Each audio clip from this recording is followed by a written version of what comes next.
एक बड़ी मस्जिद के इमाम थे और उनको आर्य समाज की विचारधारा मिली और सत्यार्थ प्रकाश को पढ़कर उन्हें समझ में आया कि मेरा मूल धर्म वैदिक धर्म है और उन्होंने उस धर्म को जो कि तथाकथित धर्म था उसे छोड़कर आर्य समाज में दीक्षित हुए और वैदिक धर्म में प्रचारक बने और इस समय बहुत बड़ा काम कर रहे हैं। धन्यवाद जी का स्वागत।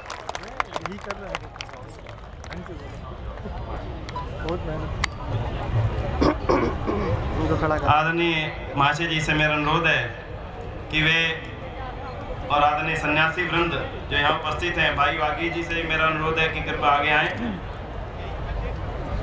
और वे आज महेंद्रपाल आर्य जी का इस मंच से हम उनका सम्मान करते हैं। डॉक्टर मुमुक्षु राम प्रसाद बिस्मिल स्मृति पुरस्कार से हम उनको यहाँ पर सम्मानित कर रहे हैं और करतल ध्वनि द्वारा एक बार हम पुनः पंडित महेंद्रपाल आर्य जी का स्वागत करते हैं।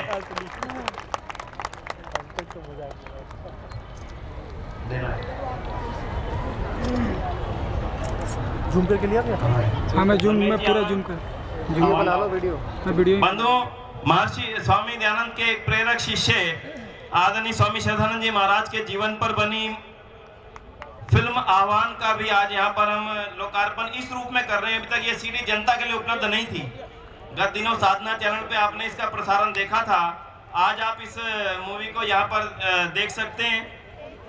आह्वान का भी ये सभी महानुभाव यहाँ पर एक बार तालियां द्वारा इसका अभिनंदन है और इनके स्टॉल से आपको मिल सकती है। विचार टीवी का यहाँ पर स्टॉल लगा जिसमें स्वामी श्रद्धानंद जी महाराज के पूरे जीवन को बखूबी दर्शाया गया है। मेरा निवेदन है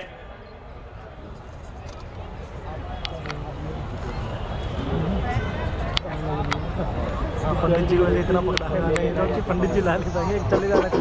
प्रभु भक्ति की मंजरी एक सुंदर पुस्तक सत्यानंद आर्य जी ने यहाँ पर लिखी है, आर्य प्रकाशन से प्रकाशित है। केवल 40 रुपए में उपलब्ध है, आप वहां से ले सकते हैं। और स्वामी श्रद्धानंद जी महाराज के एक प्रेरक अनुभव है, विचित्र अनुभव बंदी करके। जब सिखों के गुरु के बाग के मोर्चे पर महान जत्थेदार स्वामी श्रद्धानंद जी बंदी घर में थे, उनके इस विचित्र अनुभवों को यहाँ पर एक पुस्तक के रूप में दिया गया। आर्य प्रकाशन से आप वो ले सकते हैं मात्र 25 रुपए में। पता है बात करनी लेना तो काफी कर लिया मैंने। केवल 100 रुपए में आह्वान की ये मूवी आज उपलब्ध है, आप इसको ले सकते हैं। 200 रुपए इसका मूल्य, 100 रुपए में आज यहाँ पर उपलब्ध कराई जा रही है स्वामी श्रद्धानंद बलिदान दिवस के उपलक्ष्य में।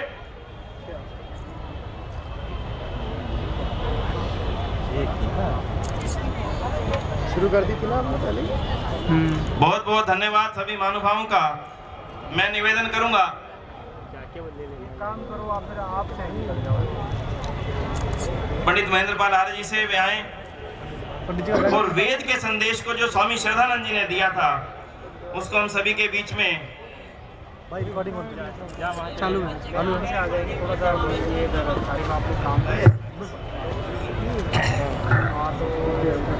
प्रदीप जी, हरीश जी, कोई भी आओ।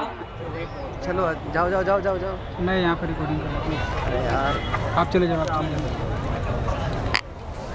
बस हम आ रहे हैं।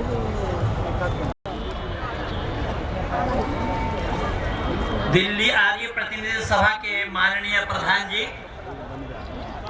भूत और वर्तमान, वैसे भूत मैं भी हूँ, घबराइएगा मत, चिपकने वाले भूत नहीं है। दिल्ली आर्य प्रतिनिधि सभा के माननीय मंत्री जी,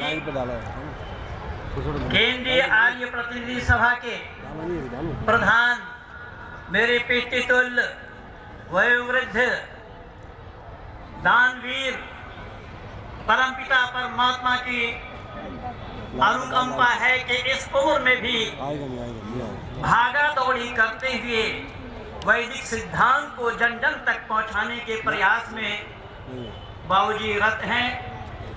मैं बड़ा ही शुक्रगुजार हूँ। साथ ही साथ केंद्रीय आर्य सभा के माननीय मंत्री जी, जिन्होंने मुझे इस मंच पे आने का निमंत्रण दिया। ऐसे ही गुरुकुल कांगड़ी के कुलपति मेरे भ्राता श्री डॉक्टर सुरेंद्र जी, डॉक्टर राम प्रकाश जी, सन्यासी वृंद, मंच पर जितने लोग बैठे हैं उन लोगों का नाम लेने में 10 मिनट समय खराब होगा।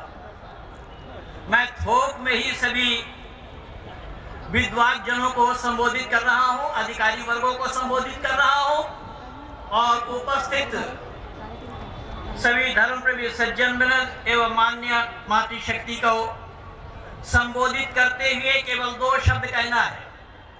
स्वामी श्रद्धानंद पर किसी को सुनना हो तो अपने समाज में बुला करके स्वामी श्रद्धानंद पर कथा रखिएगा तो मैं सुनाऊंगा।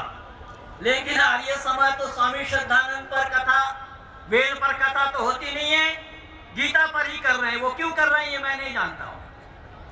आइए मैं वस्तु स्थिति पर प्रकाश डाल रहा हूं, क्योंकि मेरी बातों को आर्य समाज के अधिकारियों ने भी जाना न मालूम ये क्या बोल जाए कि जैसे मैं पागल हूं। पर पागल होता तो यहां तक पहुंचता कैसे भाई? पते की बात मैं आप लोगों को बता दूं कि मैं आज से 30 वर्ष पहले 23-25 दिसंबर को भी लाल किला के सामने ये मंच लगाया हुआ होता था। ये 2 साल से यहाँ आया है। उन दिनों में भी जनता को संबोधित किया था। जो पहला 25 दिसंबर मेरे जीवन का था। लाला राम गोपाल शाह वाले उन दिनों में सार्वजनिक सभा के प्रधान थे। अनेक गण्यमान्य व्यक्तित्वगण वहां भी मौजूद थे और आज 30 वर्षों के बाद पुनः इस मंच को मैं पा करके अपने आप में अपने अधिकारियों का और अपने सभी कार्यकर्ताओं का, उपस्थित जनता जनार्दनों का मैं बड़ा ही शुक्रगुजार हूँ। मैं आज से 30 साल पहले जरूर आप लोग सुने होंगे बड़ौद के पास बरवाला है, गाड़ी आया तब नहीं आ रहा, बिल्कुल बड़ौद से सटा हुआ है। बावली बरवाला कहिए, नसोली बरवाला कहिए।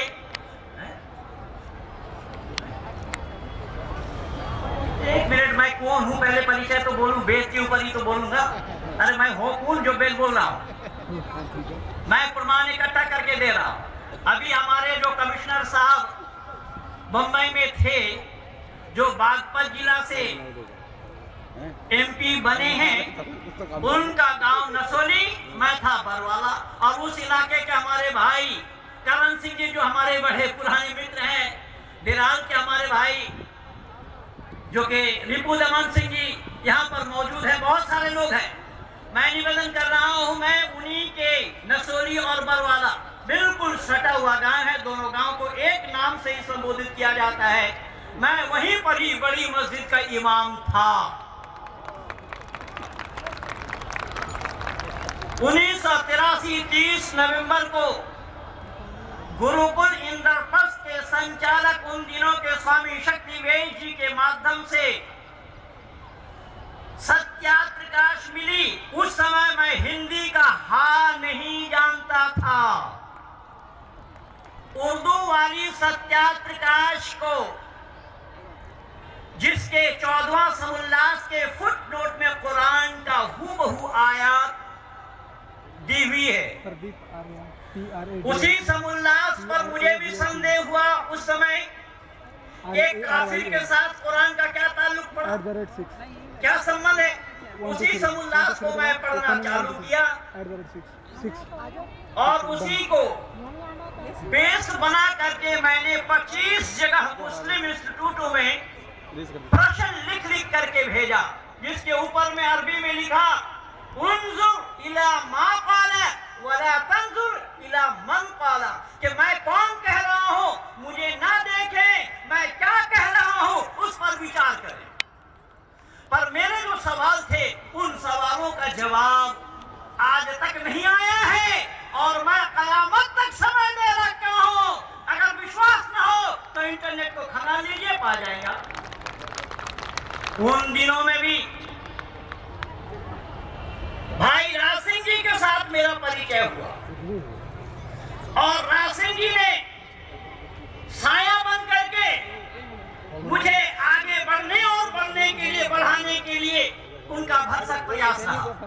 लेकिन बंधुओं, मैं निवेदन ये करने लगा हूं कि जिन मनीषी के शहीदी दिवस हम मनाने के लिए एकत्रित हुए हैं।